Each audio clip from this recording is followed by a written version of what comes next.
Hi friends, it's Carol from Crinkled Path Journals, and I'm back with the last installment of BB's Closet Creations and Paper Confessions with Caramia's hashtag Vintage Sewing Pattern Challenge. And the prompt today is Halloween. I've been doing some mashups with this, and today is no exception. I will be adding some of the prompts from Angela the Traveling Crafter's 100-Day Challenge ATH around the house, including number 32, food packaging, number 35, popsicle sticks, 40, yarn, number 45, bubble wrap, number 53, markers. I have these watercolor dual tip markers from Michaels, and labels.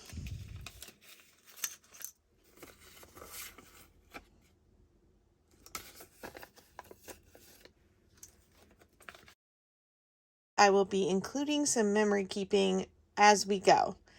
So I have on my table today, besides the prompt items, I have envelopes. I have some fussy cut costume clowns from this Simplicity vintage sewing pattern. I have these game pieces.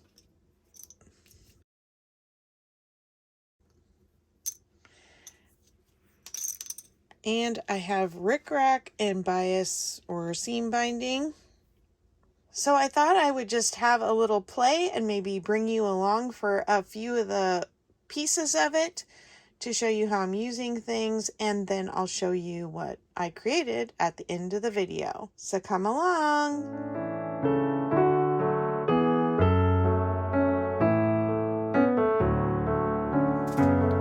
First, I thought I'd show you my idea for the bubble wrap. I thought I would just brush some of my watercolor ink on.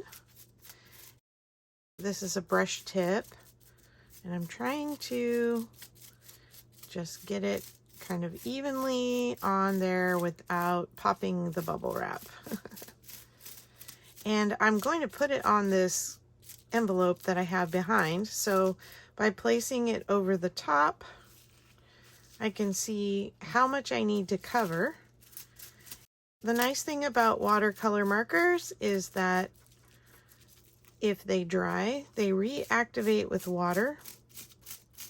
You could also do this with your distress inks if you had the color you wanted. I don't have distress ink in a red, and so I'm just going with the markers.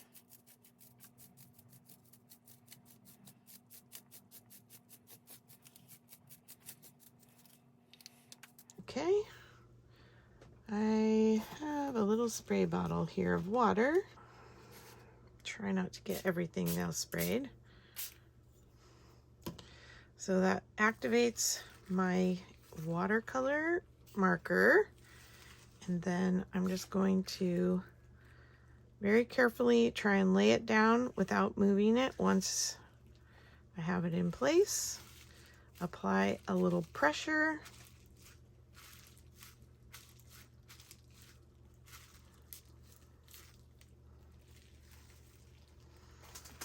And it gives us this mottled polka dot background. I'm going to go ahead and put her on there. And then I think I'm also going to use some of my little garage sale labels.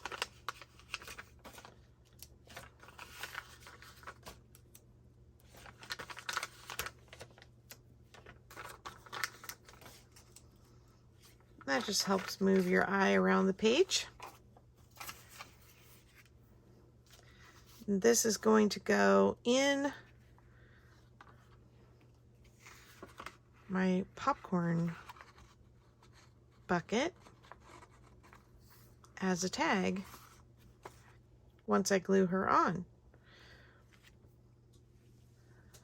The first two items I've completed are my popcorn box with this envelope tag, and inside I just tucked a sewing ephemera card that you could journal on. I may put a piece of paper here, but I kind of like it just the way it is.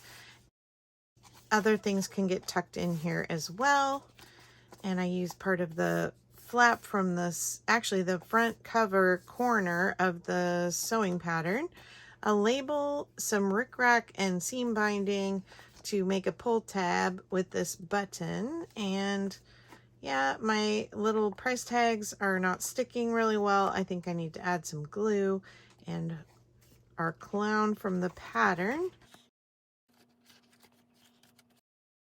For me growing up, the first costume that my mom ever made me that she sewed was a clown costume, and I loved that costume, and my daughters wore it when they were big enough. Here is our other pocket. It's the popcorn bag, and it's got the little game pieces, some rickrack, and then this is just a piece of the instructions for the pattern. I think I'm going to back this with plain paper so there's plenty of writing space, and it just folds up and tucks in there for a long tag. I love that we're using up that vintage pattern piece. For my kids, we live in the country, so there's not neighbors. We would either go with friends to their neighborhood for trick-or-treating, or a lot of times the big churches in our area have harvest carnivals. So the carnival food packaging really reminds me of Halloween with my own daughters. They would have food and games and prizes, and it was always a great time at the churches. I did cut the bottom off of the popcorn box and sealed it. This would make a great page flip if it was tipped into a journal. And this could be attached straight down to a page. So I've got 2 done. We've got more to go. Now I've done these 2 more muted items. This reminds me of the costume that my mom made very much. It had the 2 colors on either side and the big pom-poms, a separate ruffled neck, and a tall hat with a pom-pom. And I think it was red. It was all the primary colors, more of a patchwork pattern than the stripes and polka dots. So this is a paper bag.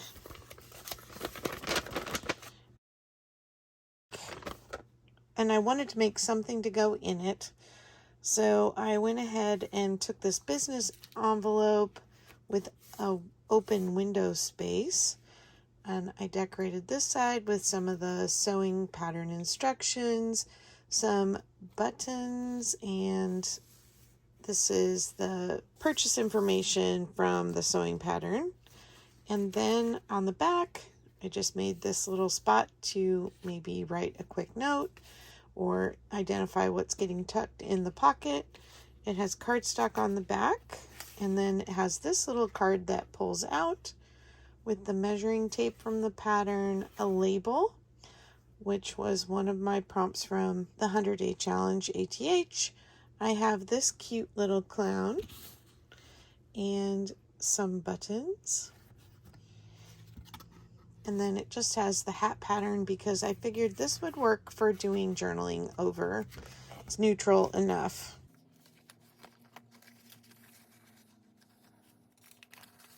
And it will slide in just like that. I left the back blank on this. So now I have 3 completed items to go on page, and I still have 2 clowns left. So let's see what else I can come up with. Okay, I brought you back on just because I might be a little crazy on this one. I'm not sure if it'll work, but I thought I'd try on camera just in case. So I have this little guy, and he was missing his legs because there was other things in front of him, and I made this very cheery envelope cover with this Eric Carle collage and painting. I was going to slip him into a slot and just leave him this way, but I think I want to make it so he can turn to either side of the sun so you can see it. I found these in my stash, puffy palms, and they're 5 millimeters, and so I went a little crazy. He had some juggling balls here, but none in his hands, and I fussy cut his fingers, but the pattern is so old that they started falling off because it's so brittle. So I put balls in both of his hands and here, so he's juggling, and that helps hide the fact that he's lost some fingers. All right, so I have my modeling paste jar that I'm going to use as a template. I stuck my cutting mat inside the envelope, and I'm just going to cut an arc, hopefully, through the one layer of paper. Oh, it helps if I'm actually cutting the paper and not the lid.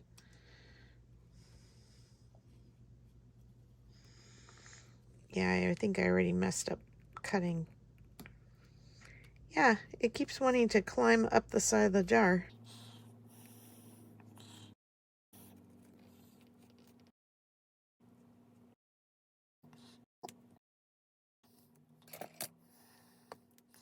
Okay, let's see what we got. First, I gotta pull my cutting mat out.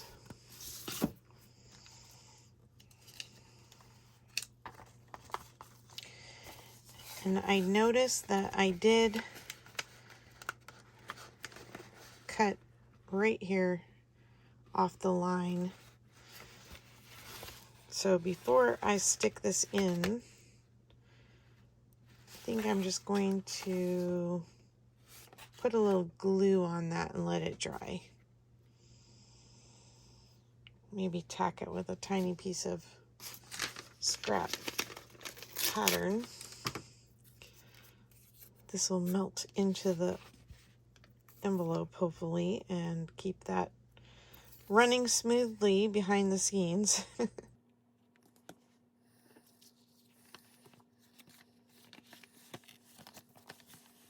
Not a lot of room to work in there. And I dropped it. The struggle is real some days, but you have to try new things, right? To have a little fun. Well, yeah, I pretty much just glued that in a totally random spot. Let's try again.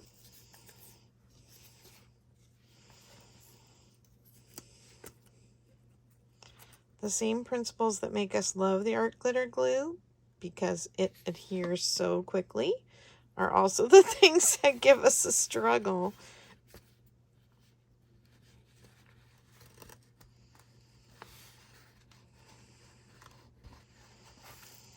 Okay, my patch is in place.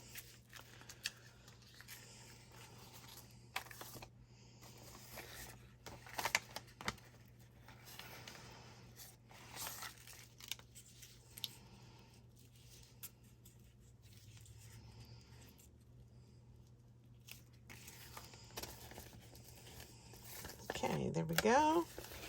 And when I put my hand in here, he goes back and forth.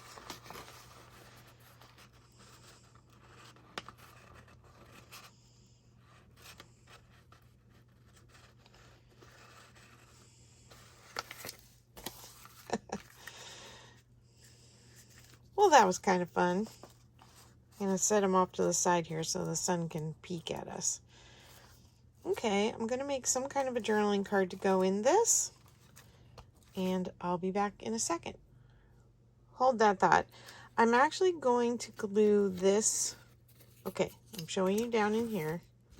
The red is the popsicle stick that my little clown is on.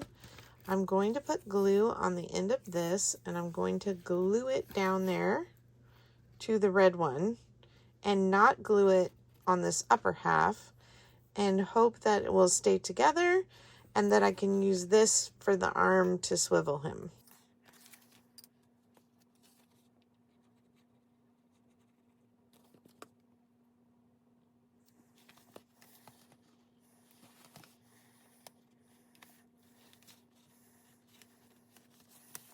Just kind of making a popsicle stick sandwich some glue in the middle. Of course, it's not wanting to hold. I think might need a stronger glue for this. Let me grab my E6000.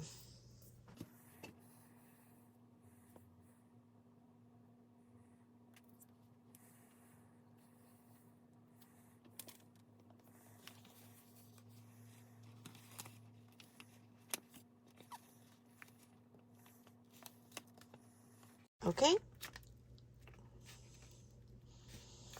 Now E6000 holds really strong, but it's usually a 24-hour drying time.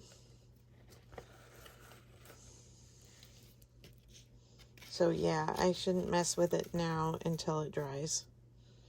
But it looks like it's going to work. Okay. Thanks for coming back and checking that out. Okay, here's the final product. Oh, I have a blank space on there. Silly me. So excited to be finished. I didn't notice. We can fix that real quick. A little bit of glue. I have not even washed all the glue off of my hands. Let's see.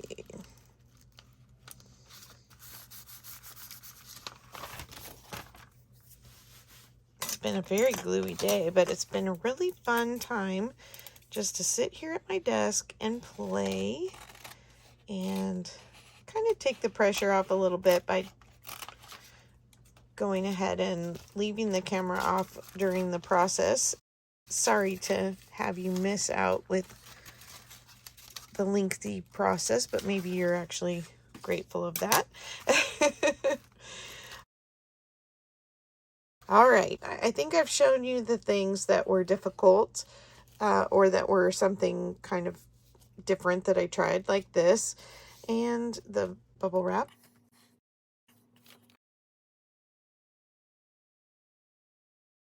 I also included a hole punch to attach my yarn. So here's my last card. This guy has kind of a Carrot Top vibe going on. The comedian Carrot Top with his red curly hair. I added a ruffle on the ruffle piece of the pattern instructions. I just ruffled it in a couple places. Thought that would be fun. And added some more bias tape and more rickrack. And then this is just a pull for tucking this in the pocket. This, sorry, make sure that's down. That closes like that. And if I reach in to my handle, sorry, I have to turn it. My little clown wobbles and he stays right in line. So that's really fun. So there's that one with that tag. This one with this envelope and the tag inside that.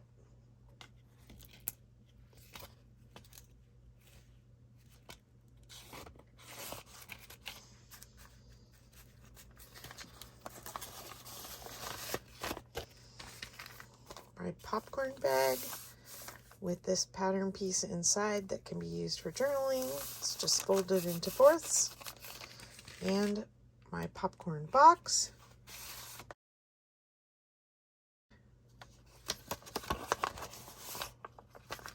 An envelope tag tucked inside and some snaps hiding in there. And you can tuck some other little goodies in there too.